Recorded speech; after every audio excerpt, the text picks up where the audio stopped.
Mabuhay! Kamusta po kayo? Ako po si Yona at welcome sa season 2 finale ng Yona Kuromatoki's Interactive Podcast! Ayun, yay! So, ayun po. So, dahil, syempre, buwan ng wika pambansa na yun sa amin dito sa Pilipinas. At siyempre, gusto ko pong batiin na maligaya buwan ng wika pambansa na ako sa atin lahat. At ayun pa, matataglish na ako kasi ang hirap magsalita ng wikang Tagalog na sobrang lalim. Pero dahil last episode po natin naitan ng YKIP Season 2, siyempre, hindi pwedeng hindi kumpleto ang hindi yan kumpleto pag walang yung tinatawag natin, yung opening rambles natin. At dahil espesyal na yung ating episode na yon, siyempre, excited ko na din po ito.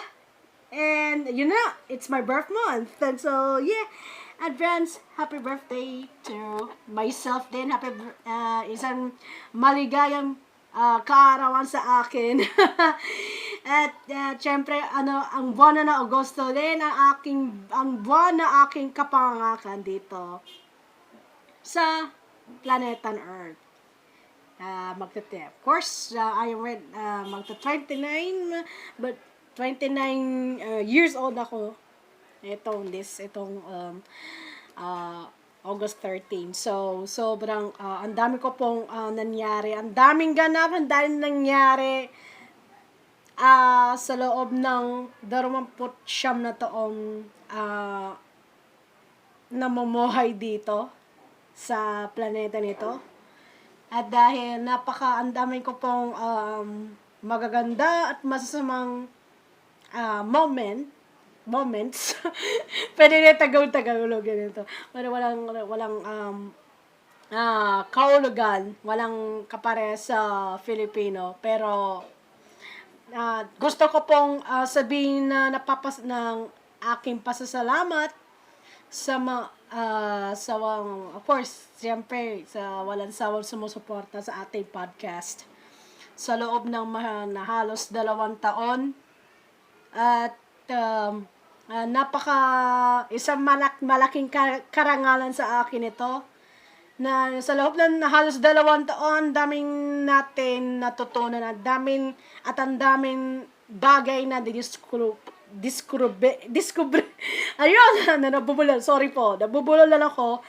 Ayun, ang daming natutunan, syempre, mula sa akin, hindi po galing sa akin, kundi sa mga factual source. And at syempre, ang daming bagay na hindi natin nakikita dati na ngayon lang nakikita through this podcast. So, yun, taglish na po tayo. Matataglish talaga ako. So, pautuloy ko sinasabi. Pero,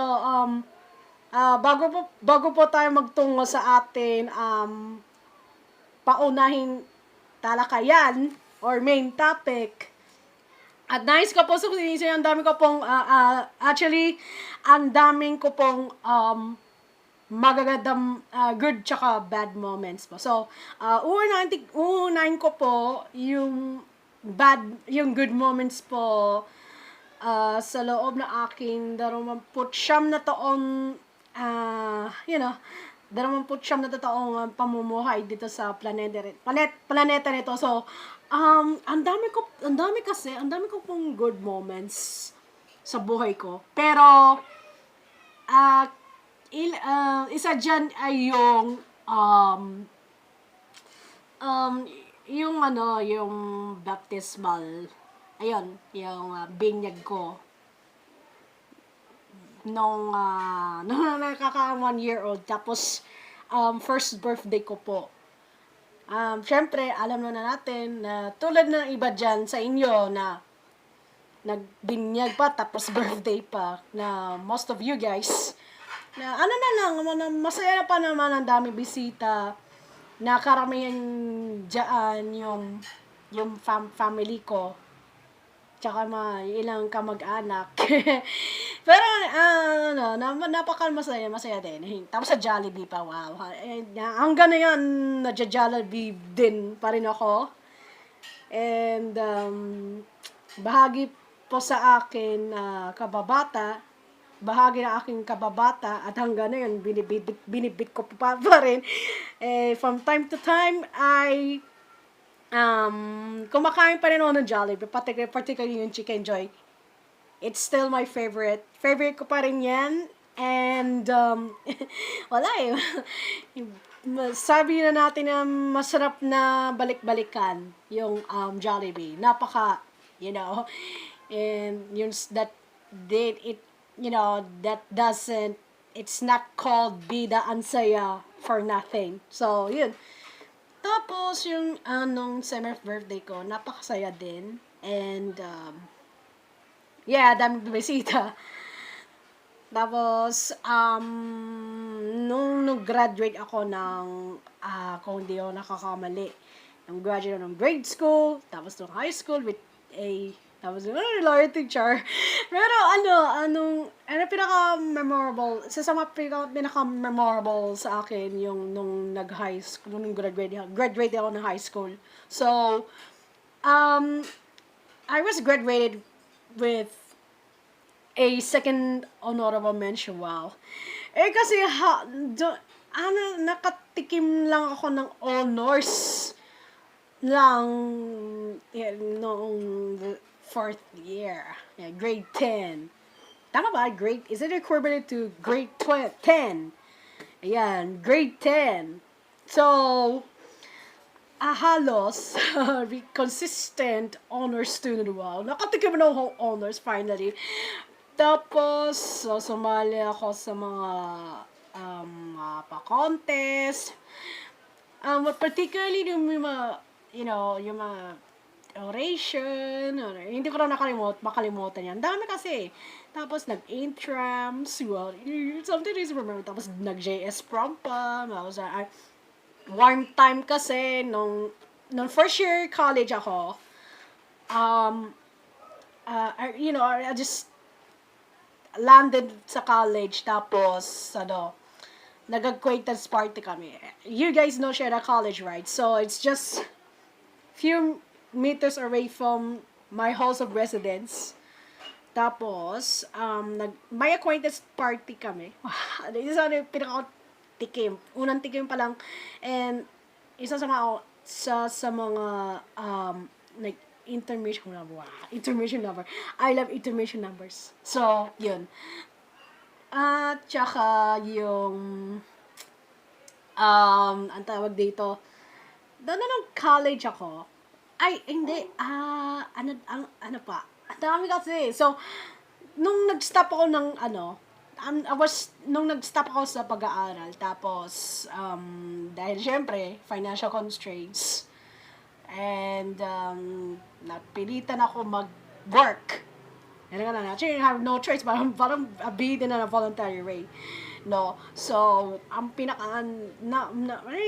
napakasaya ko dahil ano ko.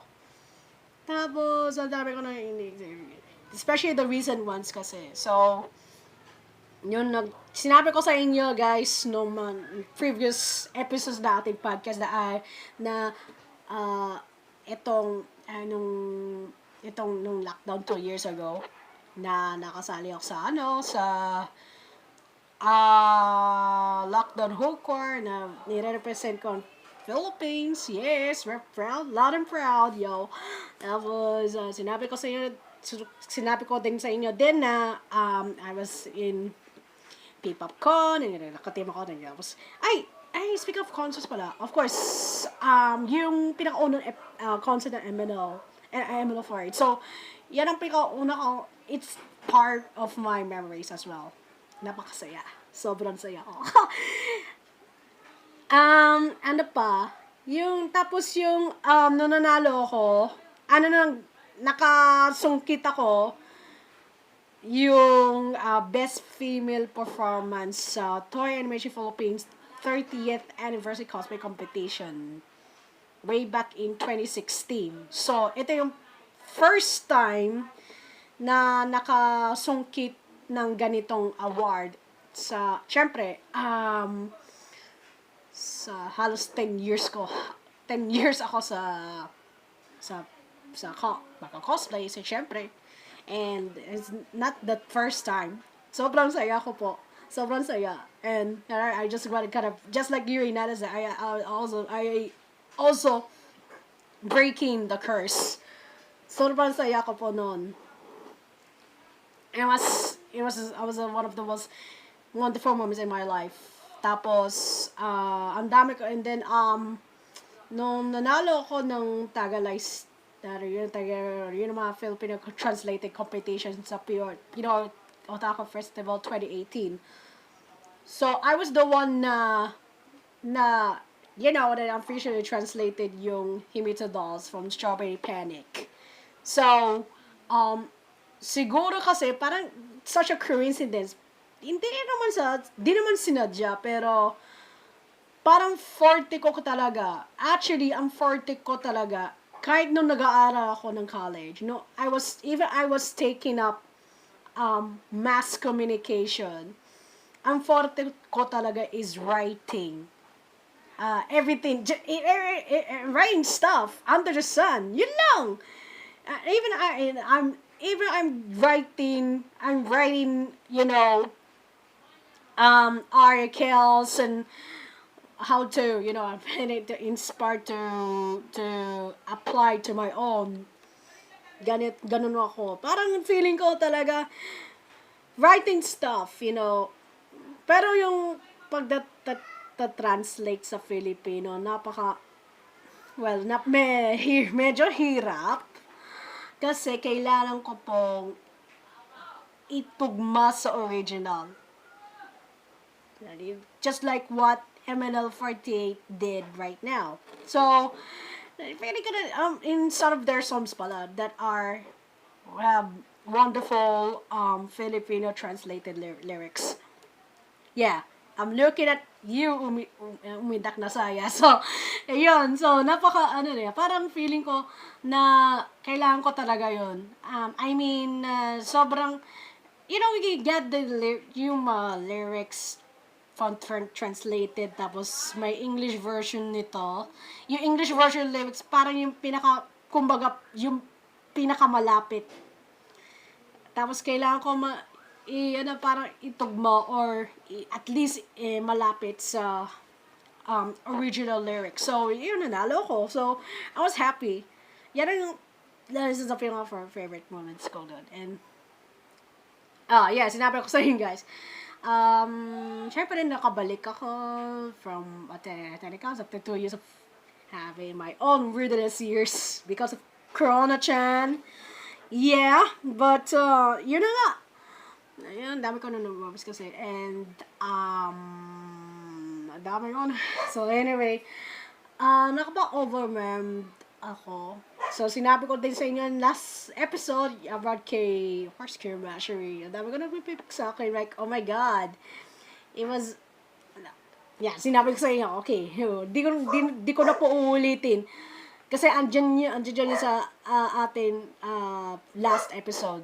So, yun. Ating penultimate episode pala. Sorry. So, tapos yung bad moments naman, syempre, yun, nung namatay, pinakauna sa akin is yung nung namatay yung dad ko muna, and yung parents ko, sobrang sakit. Kasi, my God, ayan, soft hours na naman tayo, guys. Syempre, namimiss ko din sila. Up to this day, sobrang namiss ko pa rin sila. Sobrang na isa sa pinakamasakit na moment sa aking boy. Oh my God, grabe, may soft hours pa. Pero kailangan ko talaga. Sobrang sakit. Yung feeling na nawalan ka ng ng magulang. Yan yung pinakamasakit talaga.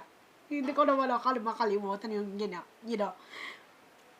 Sobrang nami-miss ko parents nila. Lalo yung mom ko. Lalo yung dad ko. Pero alam ko po na andiyan pa rin sila. Na ginagabay na ako. Na napakaswerte ako dahil may work pa rin ako. At least sobrang thankful ako. Kasi not everybody has the opportunity to have work, because especially if we're still facing the pandemic. Pero alam ko po, sobrang miss ko yung bandi nila. Every time na nag-aaway na sila, yun yung pinaka-bad. Also, yung pag-aaway nila, yung first-handed talaga, yung trauma talaga. But oh God, I really hate this soft hours, but alam mo, ayoko talaga sabihin sila, pero kailangan ko po. Pero, sobrang sakit. Especially nung namatay yung mom ko. Sobrang, feeling ko na ang dami kong kasalanan. Sobrang iyak iyak. Sobrang sakit. Talaga. It's as in. After this, nami-miss ko din sila. Pero alam ko po, gusto ko malalalabahan ko din. Sobrang kung hindi po I don't think I would be the person that I am now because of them. And sobrang in an orphan, and a legit orphan is totally painful. Oh my god, no, I'm getting during soft hours now. But I really had to share it to you guys, because I know you guys have to do the same thing as yours. Especially you guys have to suffer. You experience it through the loss of your loved ones, especially your parents. It was just so sad. Sobrang lungkot.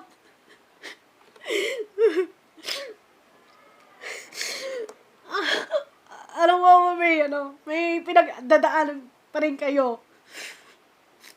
And the first half, everything is lost because of that. Sobrang sakit. Paano na walang dinoon ng kaibigan, siyempre. I know, nalaman, siyempre, pati yung mga kaibigan namatay na. Sobrang sakit din. I'm so gutted. I was so gutted. Napakasakit din. Sobrang sakit. Pero feeling ko na walang dinoon ng wala na din ako kakampi.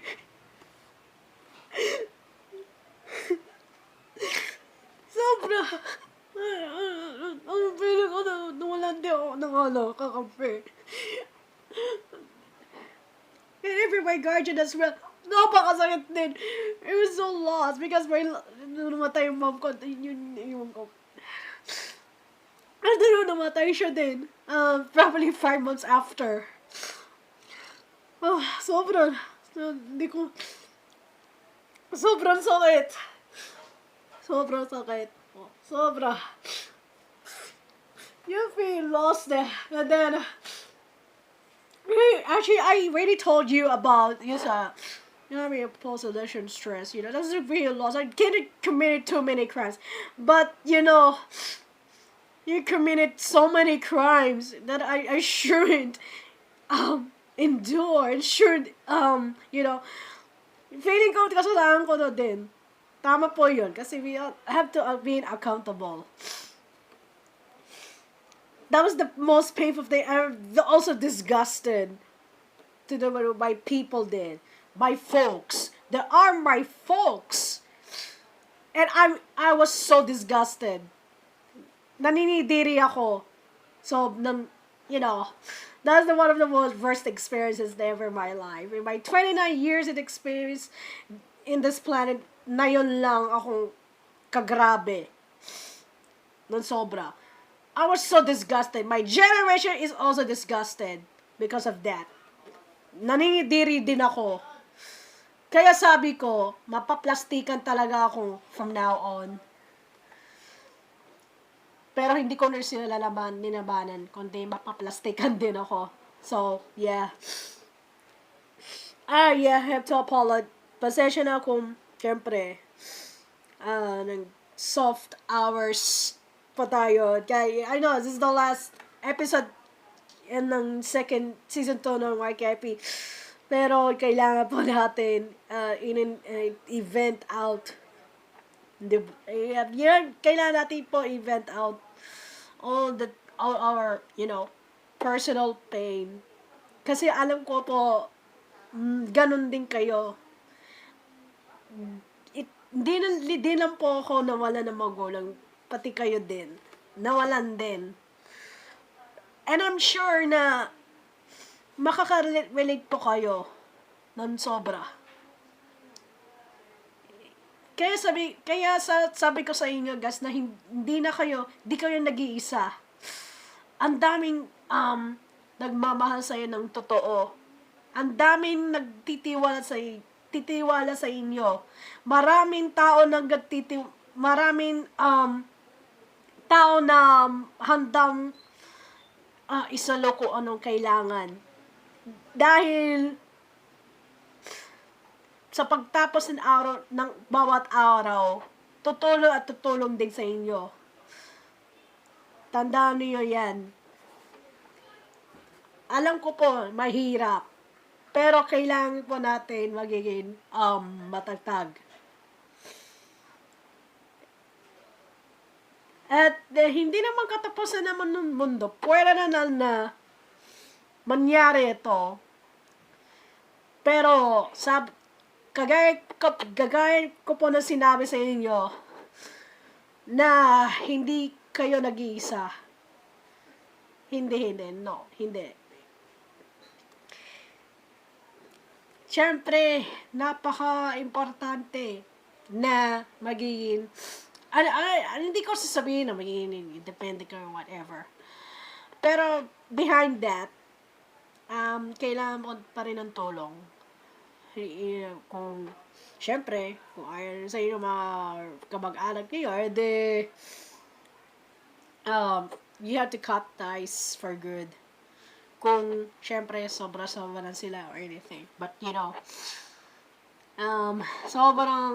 but nevertheless, sobrang thankful ako. And that I give it a chance for myself to consider myself na patunayan sarili ko na kaya ko to. Kaya ko na, feeling ko na really na magiging itong territory na to, I have to protect this territory. I have no place to go.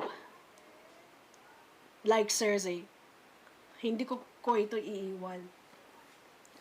Hanggang kamatayin talaga ako. I mean, hanggang dulo. Titira pa rin ako dito. And, pinaghirapan ng mami ko po, pinaghirapan ng daddy ko, and pinaglaban niya yun, and this said it all, and this place is has a place in my heart. Sobrang malapit sa aking puso nito. And, napaka-importante sa akin ito. I started my cosplay career in here. Tsaka, it's became part of my life as my second love. Next, after, of course, singing is my first love, and cosplay is my second. So again, just will give you isang malaking shout. Gusto ko po sabihin na isang malaking shout out sa inyo guys, na walang sumusuporta sa ating podcast sa loob ng halos isang taon. 2 taon pala, sorry. So, sa family ko po, maraming salamat din. Dahil kayo din ang akilakas at sa mga friends ko, sa mga kasamahan ko sa geek community, and even the cosplay community, sobrang thank you so much. Dahil hindi na tinanggap ninyo ako ng buong kundi very supportive ninyo sa akin all throughout these 11 years. Mali. halos 13 years. And almost for more than 2 decades.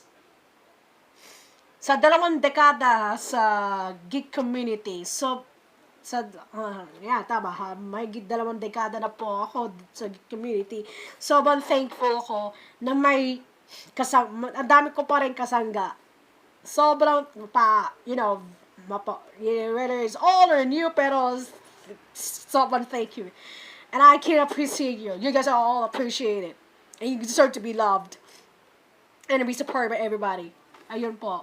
Salamat din. At pinaka-importante sa lahat, sa dakilang lumikha na nagbibigay sa akin ng talento at kakayahan para mapakita sa inyo. Maraming salamat din po. Kahit ang dami ko pong ang dami pa bala na hinaharap ko sa loob ng 29 na taon.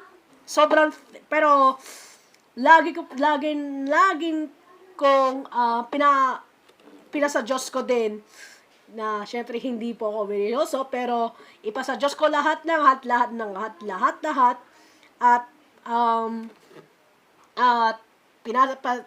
pinagpala ako at papalain po din tayo ng po may kapal. So, ayun na. So, teka lang. So, yung ating guest na po. Ready. So, ready na po yung ating guest. At tapos na ako sa special Satan Sai na special. Siyempre, may soft hours po.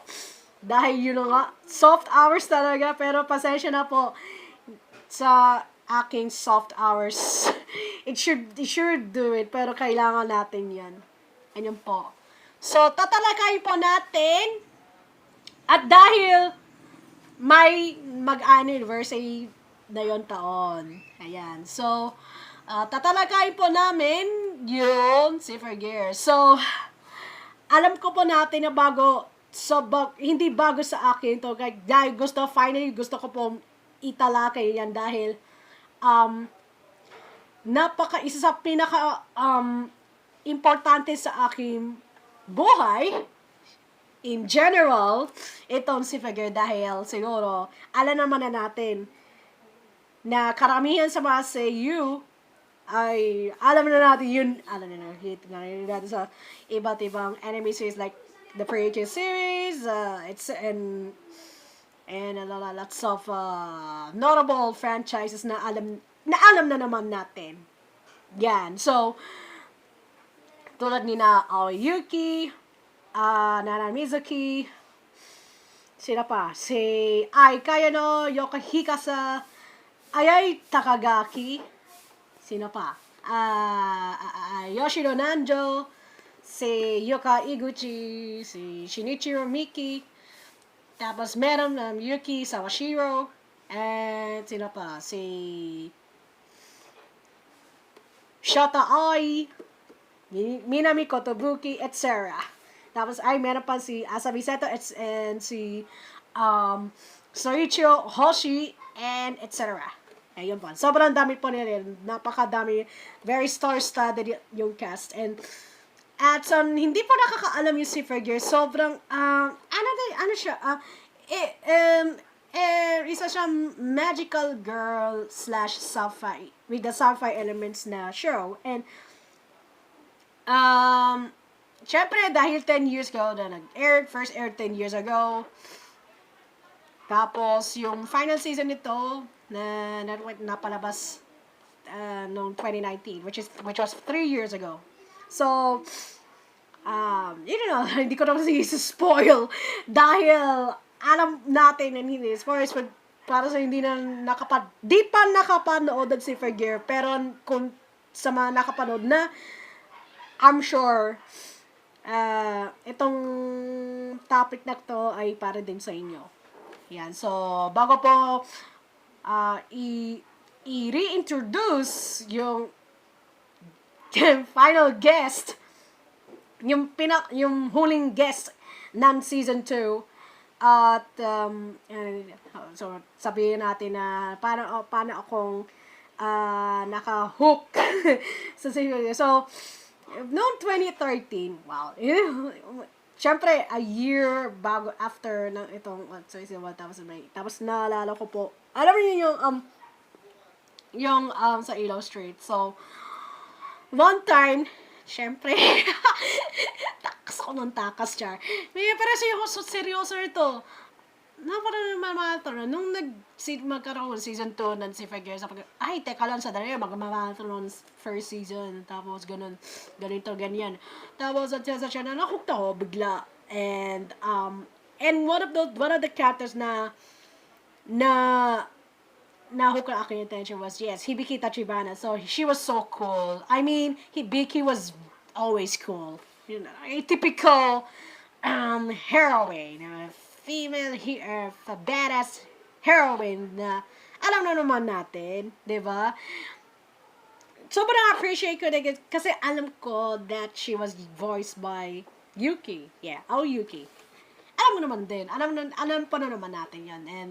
And as time goes by, tapos we got Tsubasa Kazanari, voiced by the wonderful, who was played by the wonderful Nana Mizuki. And there's may kalaban din. And then the rest is history.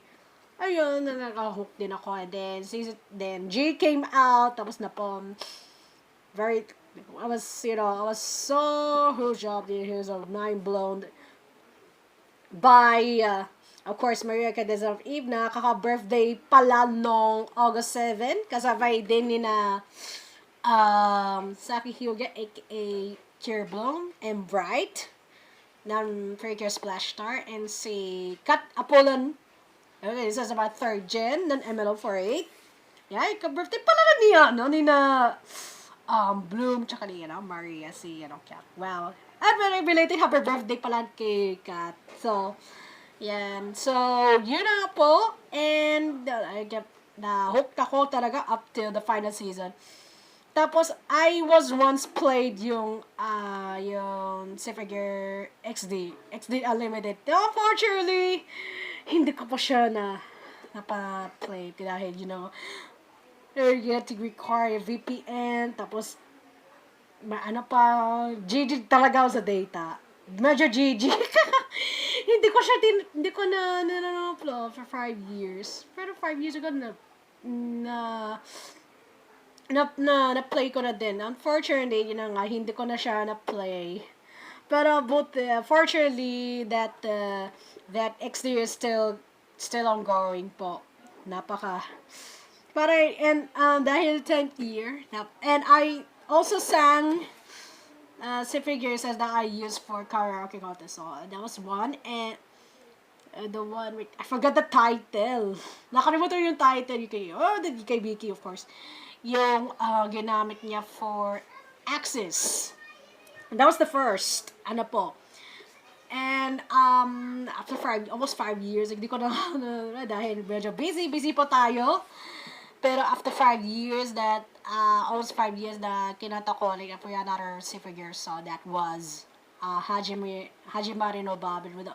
Hajimari no Babel. That was the most recent song that I used in a karaoke contest. Just during Anicon 2022 day 1. So, yun, di ako nanalo, pero sobrang, wala na-injured ako, pero, sorry. So, na-injured din po ako. And, ang tagal, hindi ko na, syempre, umulan din noon, di ba? Yeah, I was almost soaked out, partially thanks to my raincoat. So, yeah, so, ayan po. The rest is history, and one of these days po, na magko-cosplay din ako ng isang Symphogear character. One of these days, particularly si Vicky, I want to be cosplay Vicky. It's still my cosplay. Cosplays din po. Hanggang na yun. Pero, one of these days, if the time and budget permit, then baka I'm gonna manifest in this po. So I might be gonna cosplay Vicky in the future. So yeah. Anyway, so hindi po ako wag na natin po patagalin po dahil yung ating guest po ay siyempre ay ready na po. Okay. Let's go. All right, ladies and gentlemen, boys and girls, and gender fluid people, let's now welcome him back to of course, Yona Kuromatoki's interactive podcast, Blazeix. Hey, hello everybody. Back for the third time. Hey. Actually, this is the second time for our second season. Of course, this is the final season of season 2 here in YKIP. Welcome back to YKIP, Blaze. How are you doing? I'm doing really well. How about you? Yeah, it's my birthday. My birthday's coming up very soon. Happy birthday. Yay! Thank you.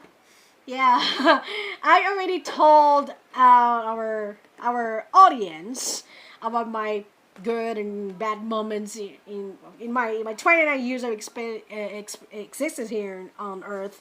But yeah, we're gonna just go in. So the last time that was what's the that was about of course about what are the things that are the fictional characters reflected to our real life situation. Was that's the last time we were chatting in this podcast. So now we're gonna switch our topics to, of course, Symphogear. So let me ask you, so how do you get into Symphogear? I was on Twitter one time and I saw a picture of Vicky slamming her hand to the wall, and I it's actually really good. I wanted to watch it, and then I went on Crunchyroll and saw that they had the complete series. And then I slowly started thinking about it, and then I just kind of started watching it. And then after hearing the main character's voice, I instantly started watching the entire series. So, okay, what's your first impression about the show? I instantly thought it was going to be like Sailor Moon, but after watching the first few seconds, I was completely wrong and said, no, this is not going to be Sailor Moon. And I was glad I was wrong, because I would have got really bored of the series really fast, especially with the fact that some of the voice actors I recognize in the series. Okay, I know it's a very common question, but who's your favorite character? Vicky. Oh, why Vicky? I love Vicky so much. For one, she is voiced by one of the best voice actors, Yuki. If you know her from the Pretty Cure franchise, she voices Cure Grace. I love how she develops through the story. She definitely is a character that you can tell grows, but it's not easy to notice. But her character development is definitely there. Yeah, I see. It impacts. Yeah, go on. She definitely impacts her team and her friends and the people around her, and it definitely feels like she's the heart and soul of the Symphogear team. So, what is your impression about Basa or Tsubasa Kazanari?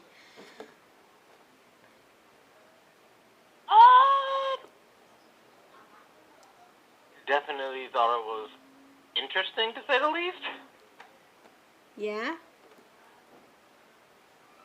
All I necessarily have to say about it. But especially her background, her backstory was, oh my god, it was so terrible. I mean, it's kind of terrible because the fact is, there's a fun fact, that Tsubasa's background was actually based on the one from, of course, her Seiya Nana Mizuki, as we all know, that Mizuki was all one of my favorites and one of those people that influenced my singing. By the way, so it's actually based on a real life story, specifically of Mizuki, because knowing that being in a supposed Enkaseo or whatsoever that it's prior to become a Seiyu and one of the most successful record artists ever, and it's a record artist, it's such a very interesting stuff, but it's also sad, especially her family. It was kind of weird stuff, I think it's just a very sad. It was so you have to feel sorry for, because especially her granddad, who is such a very powerful politician. Like, how can you expect a living senator having a granddad who is having political influence of such. It's very kind of tickles me off. But this is one of the reasons why I really hate her granddad. Like, oh yeah, he's the worst character in the series. I hate him so much. Yeah, Fudo Kazanami, yeah.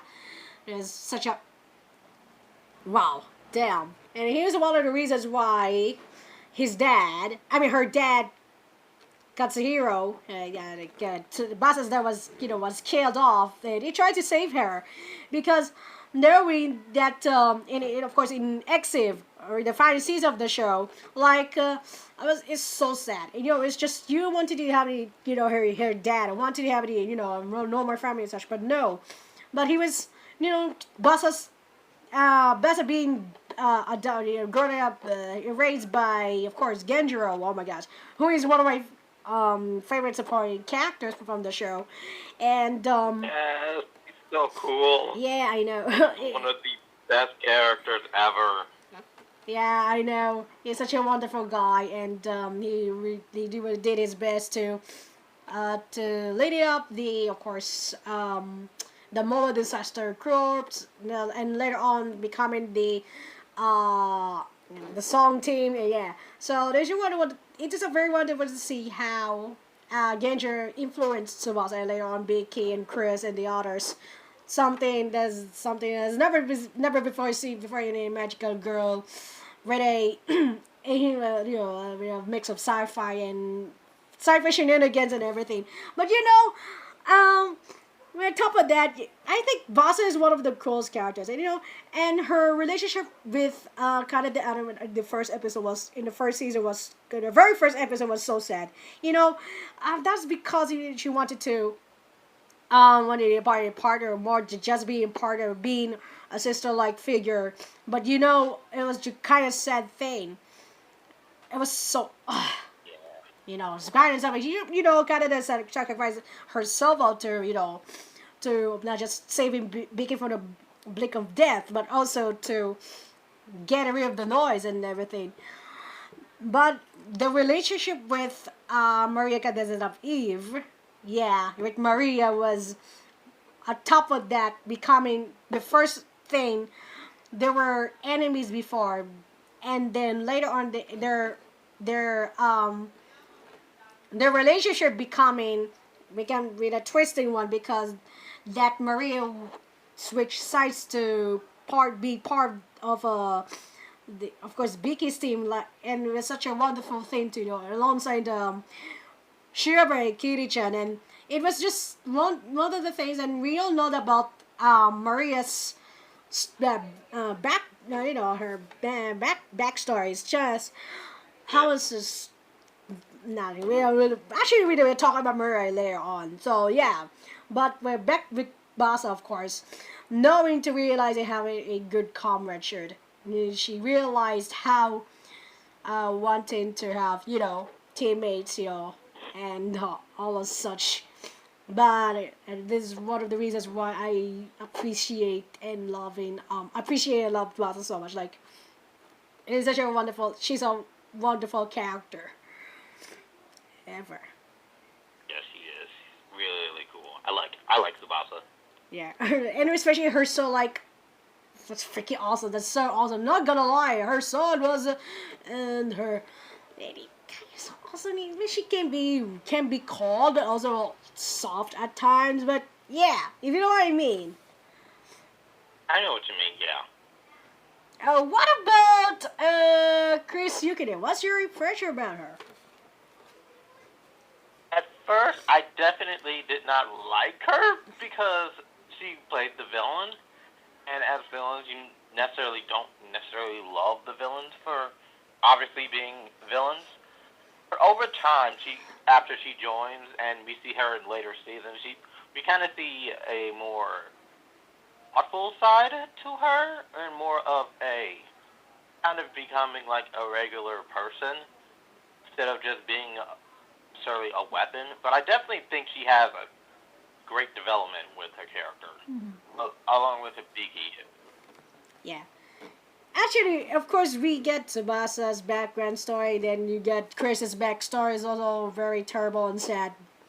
Especially her family got killed off, and being being dragged up by human trafficking and such, which is kind of sad, and being used by, of course, Fine, or rather, Dr. Sakurai, to be exact. I know they're just the same person, but but over time she began to want to adopt. No, just moving on from the same past, but over to heal the wounds that surrounded her because of that tragedy.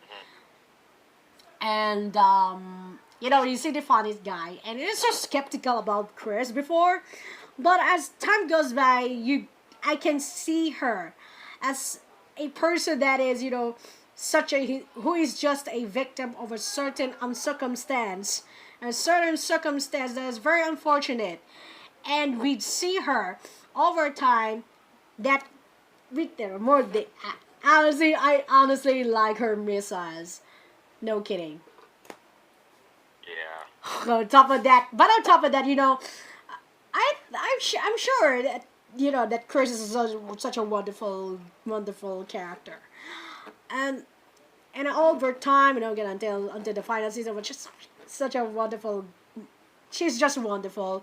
She gets better and better, and every time that she wanted to adopt and helped out the letting a hand with Vicky and the others, from let's just say from Dr. Fur, and then that's the God, up to Nova Red and etc. This group of bad guys, every season, yeah. But still, Chris is a wonderful, not just being having a wonderful design every season, but also she has a wonderful very terrible and sad backstory, but over time she overcome and healed the wounds that really hurt her a lot in the past, but by through with knowing to adapt friendship. And I think one of my favorites was when Miku Koinata, yes, Miku, wanting to helped out Chris about her problems and such back in the first season, which is one of my favorites. And then one time, and wait, hold on. It was just I think it was in Axis in the first episode when she tried to help another refugee. I think Stefan was the name. Yes, Stefan. She had tried to help Stefan from being involved by the noise and everything. At least she tried to, but she did a mistake for not saving him and his fam. What it was just kind of sad, but fortunately he was saved. And yeah, but still Chris having making a mistake, but fortunate, it is very unfortunate. But I think one of my favorite moments was when, guys, I can't remember everything, but I actually really watched the whole entire show, but something I can't even forget. But overall, I think Chris, man, I'm so speechless, but such a wonderful character. She's so cool as well, and I love every single of her from time to time up to the end. It's such a wonderful comrade, and wonderful character to be. Very. She may be hot, but she can be very. And even calls Vicky dummy. Like, why do you call her name? And I was like, why don't you call her Vicky's name like that, Chris? And something like, okay, well, she getting used to. Well, Vicky is getting used to anyway. Ever since she redeemed herself up. Yeah. All right, so let's move it on to the next character. So, what do you think about Maria? Maria felt more like it feels like if this is what would happen if Hibiki turned evil and decided to use her Symphogear to help hurt others and was led down the wrong path. Definitely besides with her backstory, and I definitely think she wasn't the right for most of the time. I just think that she was led down the wrong path thanks to her mother and Natasha. Dr. Veer. She definitely is a strong Symphogear wielder. It's just that wasn't using her full brain for it.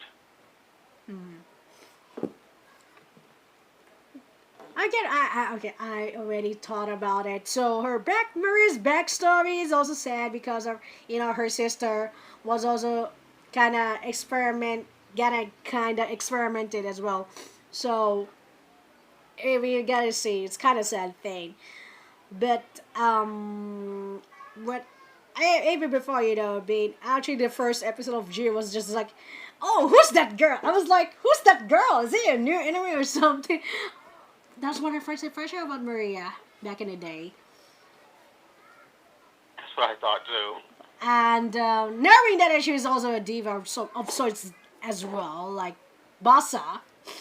And the two, I really liked their performance in the first episode of the second season. Like, it was, I can't kid you. Okay, I can give the character a chance, and maybe it's gonna be a new enemy. Oh yeah, she's a new enemy, that new enemy and such, and she has a gun.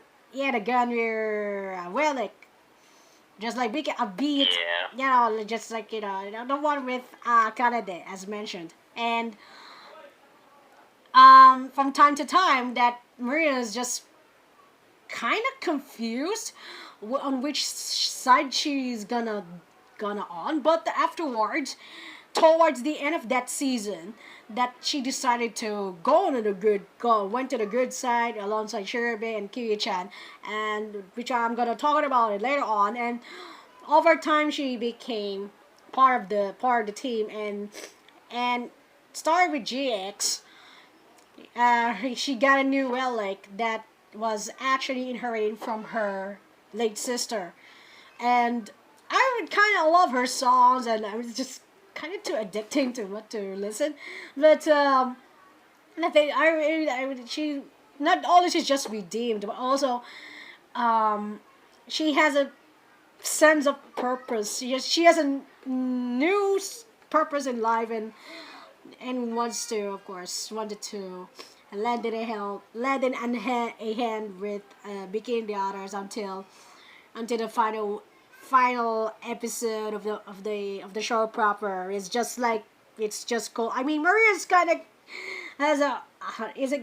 also a hottie, but also she can be very can do stuff, cutie stuff in times, but I think one of the things that I really like is her relationship with Bossa, because we all know that we got it from the start, and then becoming after became a full-fledged singer after her redemption, and I was so happy for her. And I think I have a lot of moments from her, but it's definitely one of my favorites.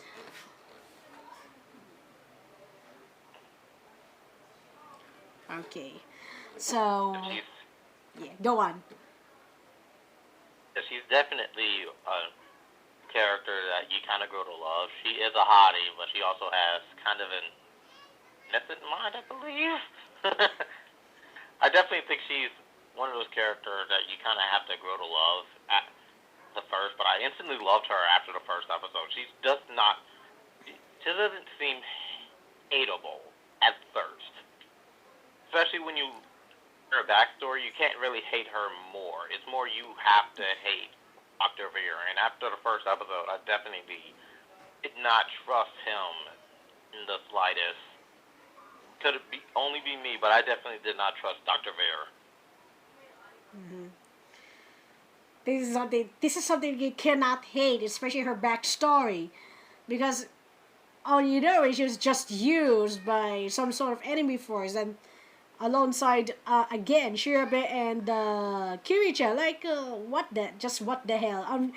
I can get the sympathy within her, and I can empathize with her, just because she was.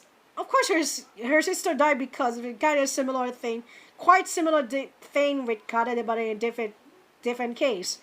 But afterwards, the burden that she has, like Chris, was kind of more on the. She overcome the trauma and her missing out her sister, and wants to moving on from that, and while remembering, but also remembering her sister very much, and that is just, oh man, it's gonna be make me sympathize with her.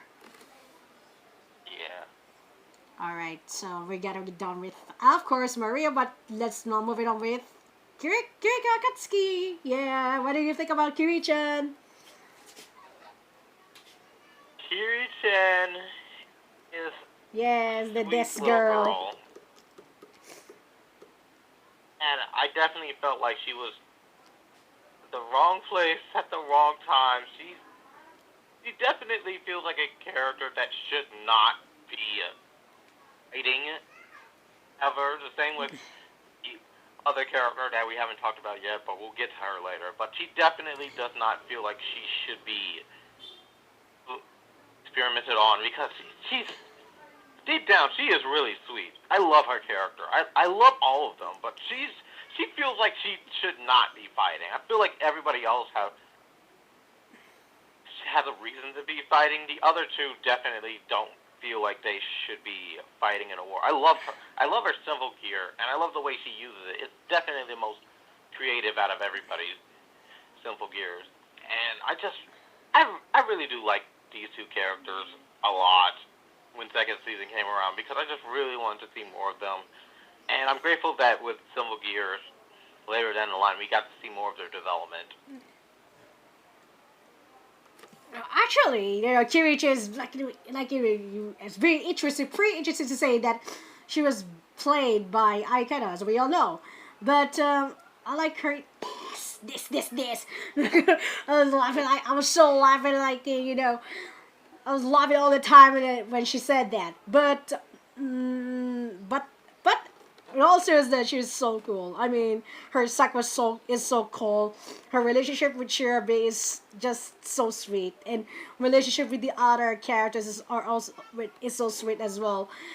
As weird it is, this is why Shirabe and Kirichan dubbed as the Zababa duo, and I like their songs within of them in every season, beginning with Axis. I know GX. I'm sorry. So it's kind of, oh my god, they are so cool. I mean, I'm kind of speechless as well. But her backstory was very, very sad.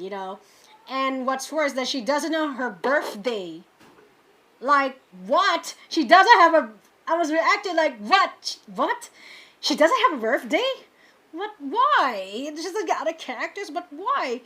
But I think she already has a birthday of choice. But yeah, but it's very unfortunate. She doesn't know her birthday, but I think that they were just using by Dr. Ver, just like Maria and Shirabe did, and kind of makes me so fuming. But what what Dr. Ver did to them. But yeah, and one time, and I think one of my actually one of my favorites was when she get a spy on one of the noble red. I think I forgot the name. Milark, yeah, Milark. Oh yes, that's the name of the vampire girl. If I'm not mistaken, they have actually a spy on them. That's one of my favorites. And then her fighting alongside Vicky against the Alkaloids rather. So and that's one of my favorites from that from her. And of course, with Sherbert, of course, it's also one of my favorites. Every single time, they're such a sweet couple. I love them. Love them too. Yeah. So speaking of Sherbert, what do you think about her? Jiribe, like I said with Kirika, I feel like she should not have been fighting. She's what, younger than all the other Symphogear wielders? Like, it feels like they just kidnapped a bunch of kids, orphans, and said, yeah, you want to get homes, let's turn you into warriors. And you three are the only survivors, so, yeah, here you go. But I do like her bond with Kirika. I think she's definitely sweet under there. She's just not open about it like Kirika. Because Kirika wears her emotions on her sleeves. Shiribe wears her emotions in her heart, where nobody can see them except for Kirika. Yeah. But actually, we all know, we learned the fact that Sherbert was kind of some sort of inheriting Finney's soul, or what's it, which is a shock. And I really thought it was somebody else, but no, it was actually Sherbert. Like, what? If I'm not mistaken, it was during the finale arc of G. And I was, during that time, while watching that scene, I was in shock. I don't know. How can I say about that stuff? But it was such a surprising thing. Like, what the hell? Just why? All this time, asking in my brain, like, all this time, why are they doing this? Why Shirve is just using Finney's soul, and why? What the hell? Just what the hell? I thought that too. Like, it definitely felt like they were using the idea from season 1, and that Shiribe was just taking Finney's soul. I'm grateful they didn't go that route, obviously. Yeah. Like, they reused that idea, and I'm like, didn't we already do this already? Yeah, I'm speechless. I was staying in shock, and then, well, fortunately, it didn't materialize though. That, yeah, but also I like her design. No kidding. From the start, the moment she came out, and I think her yo-yo is one of my favorites, and her her bladed twin tails. I think that's it's gonna be my favorite design. Yeah, I mean, she's gonna cut. She's gonna cut everything, you know. Imagine she's gonna cut everything, especially the alkaloids. It's like you're gonna this is that Shiver's twin tails gonna cut you down. Yeah, no. But oh, seriously, was so. She's also sweet. I know she doesn't have any expressing her emotions to everybody except for Kiri-chan. And I think again, just like the former, her being with, well, of course, the two are basically one of my favorite moments from each. And there was one time fighting alongside Tsubasa against the Alkonoids and the I think it was one of the okay, one of the Barbie Illuminati. Yeah, so back in Axis. So it's one of my favorites here. So yeah, I really liked everything about Shira Bear, and knowing that something that they're just orphans that just used by some sort of evil organization, and you know you know what's gonna happen to them afterwards, and knowing that these three later Symphogear weirdos are like, yeah, they were just used by the evil organization. I really thought about it, but Yeah. yeah, I can, but also I can sympathize with them and their struggles, and you can feel sorry for them, and they was just used by that.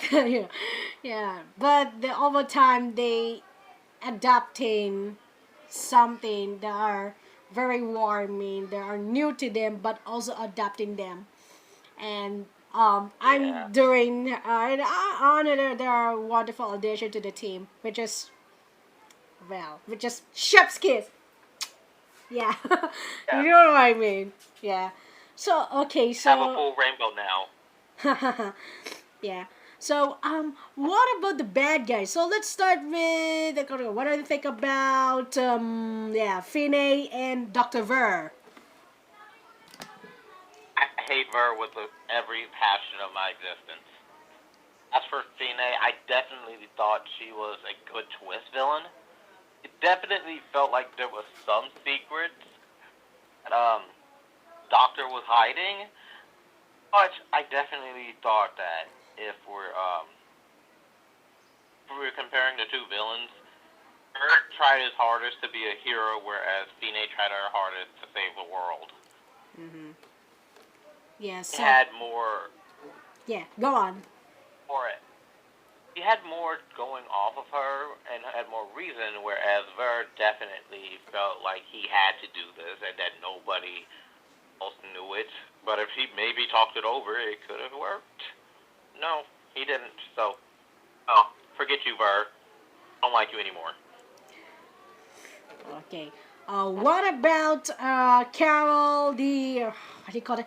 Oh, the alchemist, and of course the Barber Illuminati. Of course, we got Sanjaman, Cagliostro, and Prelate. So we got our first with Carol, and of course the alchemist. What do you think about them? They have more personality than the other two did. And I definitely thought that worked with each character's development. You could definitely tell from the start what we were going to be dealing with. I like I like that we managed to deal with this in one season. Um, yeah. You could say that also Carol has a very sad story indeed, but also she has the Oh, same. Yeah, everybody in this series has a terrible backstory. Yeah, even Carol's. Carol's no exception for that. And the same goes with Elfline, which I'm gonna talk about her later. Yeah. About talking about it later. So what about, of course, the Bavaria Illuminati and Adam Webshaft? I definitely thought the Barbie Illuminati were interesting. I definitely wanted to see more of the director guy, the one who basically turned a big chunk of land into that little drop of gold more, so that we could get more information about him. After the last group, I thought they were interesting. Yeah, yeah. I'm really interested too that they were quite redeemed before they're those three Sanjama and the others that being redeemed before getting, of course, taking the hit. It was just like this is a nice sacrificing moment, but I'm gonna say that I'm very sad because I would want to see more of them, but there's nothing I can do because they're just redeeming them. They're just sacrificing themselves just to not just saving the universe or whatever, but also they wanted to embrace themselves out to taste what the good side is all about. And finally, what about the Noble Red? What do you think about them? And Shemha, of course. I thought they were fairly interesting. They had a lot of personality and yeah, very interesting. I think Shemha is also interesting. And you can tell about it. What the hell is gonna be possessing? Especially she was possessing Miku. Like what? Why Miku of all people? I was thought about it. Of course she's a goddess, a freaking the hell of deadly goddess. But why Miku? Why Miku of all people? You know, yeah. But it's something that Miku was struggling to do in the final season, and you know, it's kind of very fortunate that she was saved. Goodness. Oh, speaking of Miku Kohinata, what do you think about her? She was a good girlfriend to Hibiki. A very good girlfriend. I love her. Me too. There's some sort of moral compass to the team, and knowing that she's also have the Sheshojin relic, like what the hell? And she should have bought off it. Like she should be part of the team. I was wondering why the guys didn't include her, but more to be retained to be a support of sorts to the team, to Vicky's team. Like okay, but I was kind of sad. I would love to see Miku fight alongside the other Symphogear wielders. And it's like she has already have the freaking hell relic. But that's kind of unfortunate. So I'm sorry, for sure that we got the XD year games out there. But I think I have a lot of moments from her. You know, when she was concerning about Vicky's safety. This is one of, and then when she was saved by Vicky from the alcohol noise. It was a nice gesture with a bridal carry. It's like, oh my god, oh, you totally like it maybe sold me a lot, sold me. Like this is one of my favorites, and one of my favorite ships ever from the show. And when she was when she was brainwashed and having that freaking hell of relic, and she don't wanted to fight Vicky, and Vicky was like, I don't want to fight you, I want to save you, like you're getting rid of that freaking hell, that freaking hell armor and something like that. She was so hesitant to saving her girlfriend. And again in the final episode proper of the show, and she wanted to save Miku from being possessed by Shemha. It was just like, oh my god, what is this doing again? And I was also afterwards, after being saved, and then she actually regaining. After gaining a new, gaining her Symphogear, and and then she joined with Vicky and the others, and I really like that. Her gesture. Miku's gesture is just a wonderful thing, and I really like the anagram version of her Sheshojin, and I thought it was cool, and I'm kind of, but also it makes me wonder. It makes me wish that she should wear often. No, well, it's very unfortunate though. But I was happy. I was very happy for Mika to have one, and yeah. Again, fortunately, that the XDU game have some sort of continuity of, or we have an alternate universe kind of stuff that the show probably didn't have, but it's just for me. But of course, overall, Mika was a wonderful character. Okay, we're gonna one of the best. Yeah. Okay, so let's get moving on with what about Genjiro, Kazanari, and Elf9. What do you think about them? They are easily one of the best supporting characters ever. Zero's definitely a powerhouse. It just makes me wonder why he just wasn't fighting the noise himself. I really wanted him to fight too. It definitely felt like he was holding back a lot of power for absolutely no reason. I don't even think they really explained how his strength works, because he was able to handle Symphogear wielders who was able to also fight noise and other Symphogear wielders, and he just punches them easily like that, blocking attacks, destroying his clothes and stuff like that. It made no sense, but I still loved him as a character. If I had to be trained by somebody in this world, I would want it to be him. I love this character so much. He is awesome and amazing, and I just love him. As for Elf9, she needs to be protected because she is such a little cinnabon. I love her so much because of how incredible and smart and just adorable she is all at the same time. Elfred has been protected. She's a scientist, I know. A freaking semi-scientist and all, and she knows everything about alchemy and such. But she's such a sweetheart, and she must be protected at all times.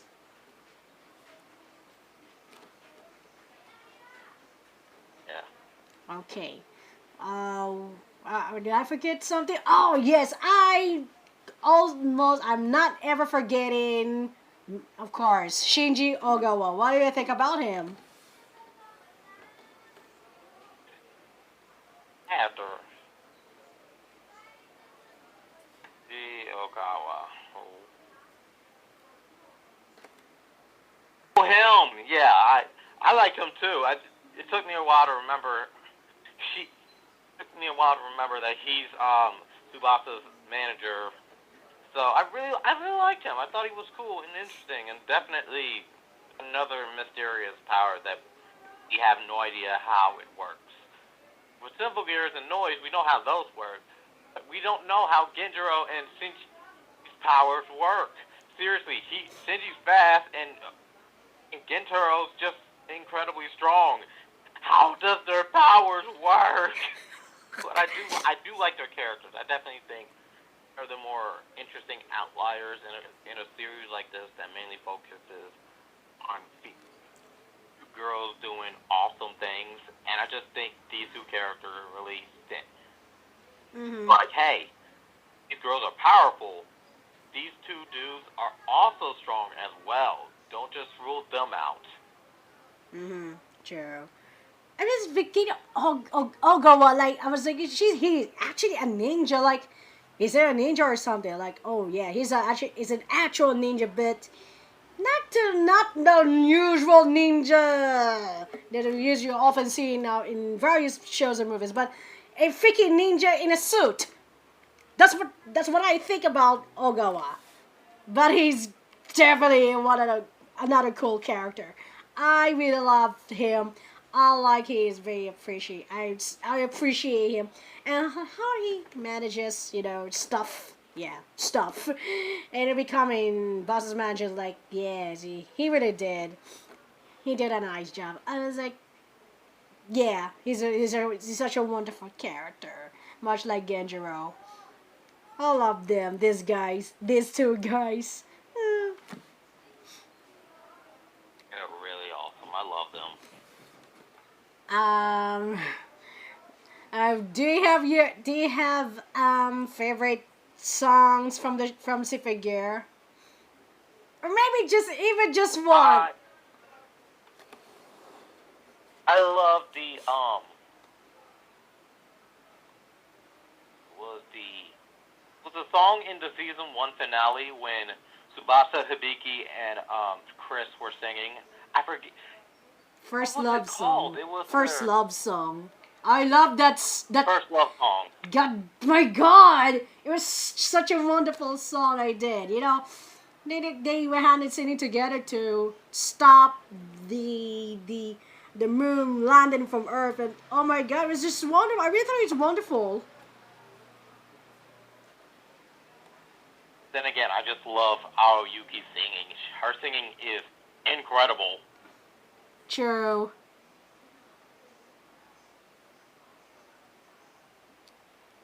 it was awesome. Oh my god, I love it. I think I make me think of it to sing in a karaoke contest, but unfortunately I did able. But yeah, but on top of that, my favorite character, I think one of my favorites was, oh my god, wait. I can't do good the freaking hell time, but it's from G. Big is from one of them. Yeah, the first one was Gikusa Gunrare. So that's a title from Becky, and then Hajime no Babel, which I already mentioned during my random rambles, and of course in my previous, it's already on my, yeah, and the Rekiso Gunway from Maria and Stand Up Ready. Oh, my favorite. Two of my favorites from Maria. Then I forget. For Dasa, it's gonna be Habiki no. I forgot the title. The first one, and I can't choose. As for, Chris is gonna be Gunbody Kiss Kiss. And for the first one from Kirika, both from Kirika and Shirabe. And also I do like the later ones as well. And the Ignite Mojo versions of various songs, or group songs rather, like Gekisha Infinity and Series of Sorority. Oh my gosh, one of my favorites. One of my favorite group songs ever from the girls. And as for the non-supporting characters, gotta be Miku. One of the, I forgot, there is one of the, from G as well, about the Sheshojin, and Gendros as well. Carols as well, one of my favorite. I think I forgot the title. And the trio, I mean the song of, from, of course, Sanjaman and the others, I forgot the title as well, but it's such a cool song as well. Cool for the bad guy song. And I almost with one for the recent one from Carol as well. I like that song very much. And my favorite, of course, again, as Hajime no Babel, then Action Okaze, and Extreme Vibes. And really with, of course, Miku. I like it. I like they include Miku. And then, the frugal songs in each season. I love it. I love that frugal song. That frugal each three. I think, is it 3 or 4? Oh, I forget. Yeah, it's actually 4. Yeah, 4 frugal songs that I've seen the show. Especially the first one. It's such a kind of vibe, and you could get such a cool vibe. And then there's Niji and the Frugal with Kanade. But it's a very nice touch to do. It's such a nice thing to they include Kanade even though she's no longer in the cast. Like, it's a nice touch, and this is something that they didn't forget. And the other one is the last one, the for Exif. Yeah. Niji and the Frugal, with again with Miku. I really thought it was cool, but it's such a nice thing to wrap up the show proper. It kind of remembering all the stuff here, and yeah. I really thought it's such an awesome thing. And as for what is your favorite opening from the show? If I have to pick a favorite opening, it would have to either be the third opening or the fourth opening. Testament and Metanoia. So why? I just think those definitely show off what we're going to be doing this season, and definitely there are good vocals in both of them. I cannot choose between the two. Mm-hmm. I think the first the season will open it like, this is such a nice, a good start. The one that started all with Symphogear, and it's actually close to my heart as well. Also, I do like Vitalization, Exterminate, then Testament and Metanoia. So all of them are good, but it's such a good range of Nana Music, typical Nana Music songs. But you could see, when you say Nana Music, you could say, yeah, you know how wonderful she is as a singer, and not just a seiyuu only. But you can tell if you're gonna listen to Nana Mizuki's songs, it's gonna be like it's gonna be epic such, and then there's a character image sounds like Glorious Break, and God, it's such a good, also a good song as well. And then um what's the other one? I forgot the title, but yeah, it's also good as well. And as for the endings, what are your favorite? What is your favorite? I would have to say the first ending. Me too. Season Like, one. I really like the lyrics. It's gotta be a very addicting, and actually it's one of my. It's basically my favorite. Although I do like Next Destination, Rebirth Day. What's the other one? I forgot the title. And Lasting Song. That's the for season 5, and I mean, they are actually very good. It's kind of mirroring Chris's experience, and it make me think about it. I hate Takagami. It's really good, very good singer as well, and you can tell how if you're gonna listen to her songs, it's just I'm wondering how did she manage to how good she really is, and being a singer is just a wonderful, such a basically some wonderful thing to do, and I do appreciate Takagaki as well as a person, as I say, if you know what I mean, and how she delivers everything in such a relatable stuff in a show like Symphogear. Yeah. So if you give it a chance to have a Symphogear merchandise, what is it and why? If I had to pick, and if this actually existed, I would want Hibiki's gauntlets. How? Why? I like her simple gear a lot more than the others, and I feel like I could get away with wearing them in public. It's because of how awesome they look. Like, seriously, would nobody else want to wear her gauntlets? True. Oh my god, yeah. I really like it. And I would want to have any Symphogear merch, particularly the figures, but well, it's kind of quite tempting you to see. But maybe in the future I might gonna collect those. Yeah, and it's gonna be a serious thing though. So actually, I would love to talk about more about Symphogear, but unfortunately, we had to end our comfort for our final season of season 2. Unfortunately, ah, well, time, time flies so fast, and nevertheless, thank you very much for taking your time as well. Like once again, Blaze. Thank you so much. I'm always welcome. I always want to come back here if you ever need me. So it goes to our new listeners out there. Did you have your social media accounts? I do. I have a YouTube channel called Blazeix Reacts.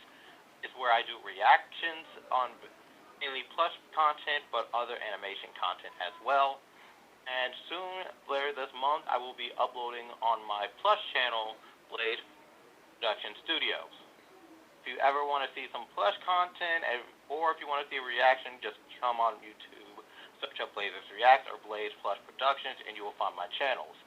Also, I am on Twitter at Blazeix. I'm the picture with your summer looking determined. and I'm also on Discord. If you want to find me, I am in the True Pretty Gear Club, and I'm at Blazeix Hangouts. Okay, thank you very much, Blaze. And of course, as always, stay safe, stay kicking, and awesome. Bye, everyone. Bye, stay, take care. Okay, we're already done. At sa wakas, so, balik ka na po ako. So, that was Blazeix once again for the third, is it the third time? Wow, third time na po ito. So, ayun na po. At, bago po talaga matatapos, bago ako itapos talaga yung ating season 2 na ating podcast, magre-reveal muna po tayo para sa of course sa Otaku Expo 2022 Day 2. So I'm gonna cosplay once more Emery Isaki aka Kirimashiri for Hunter Preacher. Medyo nabitin po tayo sa debut. Pero don't worry, meron pa tayong may sophomore. Wow, sophomore appearance. Wow. Pero ayun po, so ipopost ko po ito sa aking Facebook page at sa aking Instagram account. At syempre may anunsyon po ako na hindi po ako makapag-attend ng Volcon dahil syempre may schedule conflict. Humingi po ako ng pasensya dahil yun nga na hindi inasa pangyayari, hindi ako makaka-attend. At sa fan festival, hindi po ako sigurado. Pero aabang ninyo kung maka-attend ako. Makaka-attend po ako dyan kung day 1 or day 2 po ako.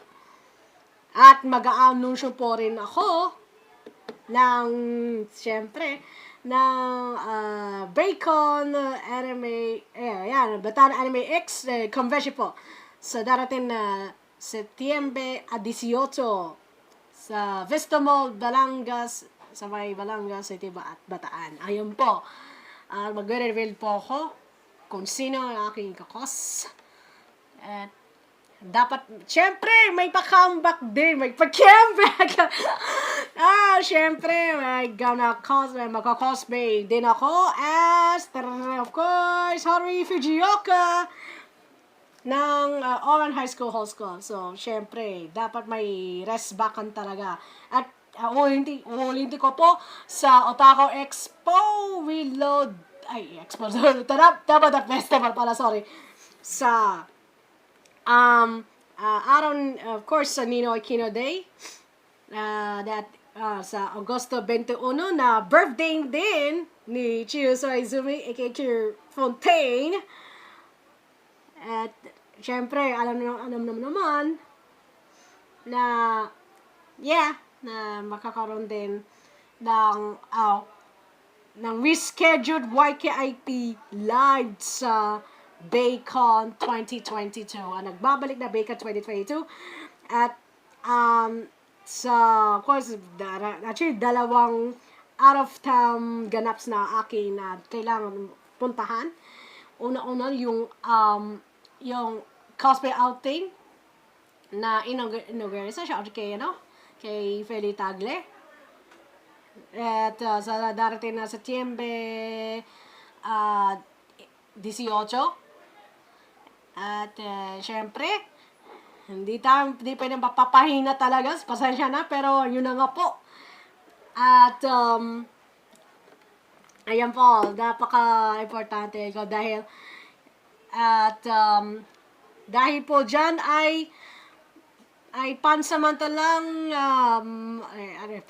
so mabibreak po muna kami ng isang buwan para mag-giveaway o mabigyan daan yung mga bagong kagamitan na kailangan gagamitin sa abangan na third season ng YKIP. So, ibig sabihin, wala pong YKIP sa susunod na buwan. At Pero meron po, magkakaroon po rin po tayo ng YKIP Live sa September 18. Ayan po. At dyan po, ang nagtatapos ng season 2 ng, of course, ang Yona Kuromatoki into ating podcast season 2. So, again, ulitin ko po, maraming salamat po sa inyong walang sawang suporta sa akin at sa aming podcast. Sobrang mamimiss ko po itong podcast na to, pero wag po kayo mag-aalala. Babalik po kami sa Oktubre. Tama po, hindi dito po fake news, guys. At syempre, of course, wag natin kalimutan yung YKIP Live sa susunod na buwan, sa darating na Setyembre 18. Yan, sa Festival sa Balanga City, Bataan. Yes. Mag-a-after po kami. Take po tayo. Ayun po, magkagamba po ako ng isang mini panel.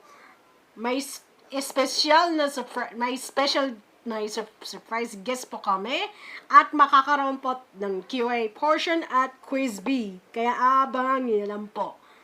At stay tuned and stay tuned. Tutok lang po sa aking Facebook page at sa aking Instagram account para sa mga update. So ayun po. At ito na po. At dyan po na natatapos talaga ang Yona Kuromatoki Itatalakay Podcast Season 2. Maraming salamat po sa iyong pakikinig at panonood. Ito po si Yona sign out. At makikita po tayo sa Yona Kuromatoki Itatalakay Podcast Season 3! Siyempre, may tititip tayo po tayo. At mag-reveal ko anong title ng ating Season 3 sa darating na September 18. Ayan, stay safe, stay kicking, and stay awesome always. At muli po, maligayang araw ng wika pambansa sa ating lahat. At maligayang buwan na aking kapangangakan sa akin at sa inyo din. Ingat po kayo dyan at maraming salamat po. Paalam!